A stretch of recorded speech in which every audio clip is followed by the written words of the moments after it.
Big ditch on the left side of the road as you drive up. And Dave, what would you do here? Probably pull the weeds from the backside and pull that back slope down to fill this in. The slope on the inside? Yeah. Okay. Trim that down to where it's not so deep. You can get the blade over there? Yep.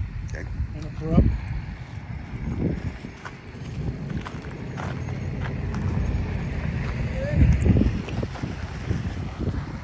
Okay, so you pull that backside.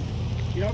You'd bring it toward the road, which would help fill that in, and then you take the material that's already here and you. No, I would get enough material from that backslide. Okay. Yep. Because once you get around the corner, you're good. How deep should this be?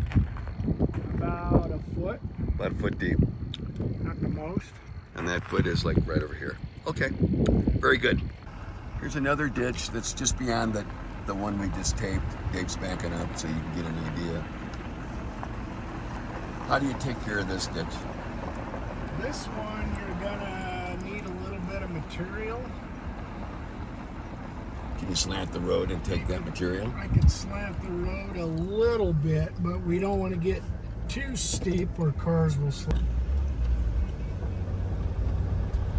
You just need to pull that edge off and tip the road to the mountainside to the left right here. Tip the road toward the mountain. Yeah. Look at this. Look at this. Yeah, that. Now, there's already been a washout here. Yeah, because it fills up and finds a weak spot, is what it does. Fills up and finds the weak spot. But it shouldn't be both sides of the road. It should be one side of the road. Yes. Okay.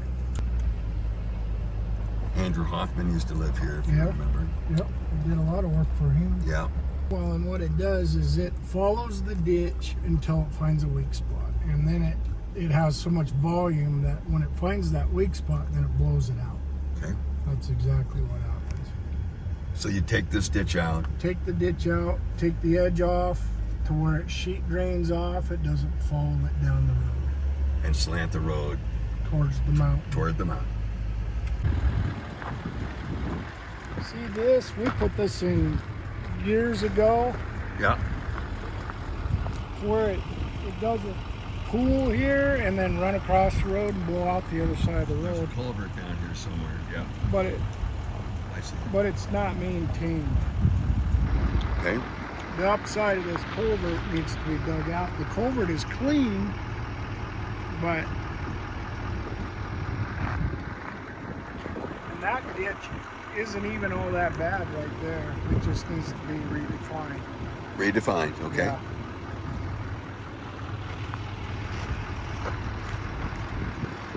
That's an 18-inch culvert.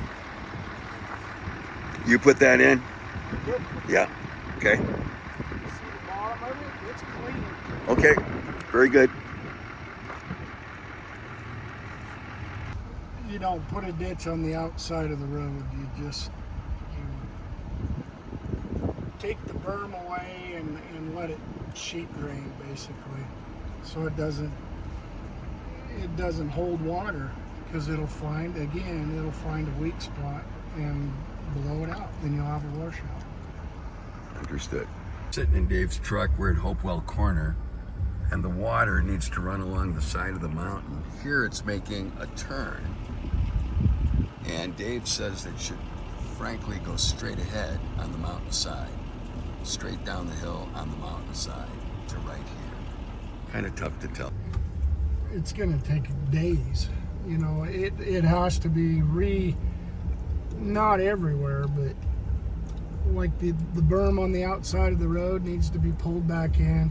Use that in the ditches where the ditches are too steep. So let's be clear. Dave is talking about taking the edge off of all of our roads, which is something he used to do on a regular basis, which has not been done here for at least 6 or 7 years. We'll show you some damage up the road from not doing that. So you would bring in those edges, Yep. which would give us a lot more material to work with. Yep. Very good. See these beds right here, Mike? And then it starts silting in. Yep. It's flattening out. Yep. Yeah, I This see needs that. to be cleaned out to where this ditch is to the bottom of that culvert. That's culvert right there. Yep. So the water just goes beyond the culvert and runs Yep. down the hill. It overflows it and goes down, and it'll wash out down below. Your thoughts on this ditch? It's too deep. It's just, again, need to slant your road towards the mountainside, towards the high side, the bank side, what have you, and lessen the deepness of your ditch. And if we have the water going the right way, we don't need a deep ditch at all, do we? That's right, because your slope of the road will hold it from going across. Thank you, Dave.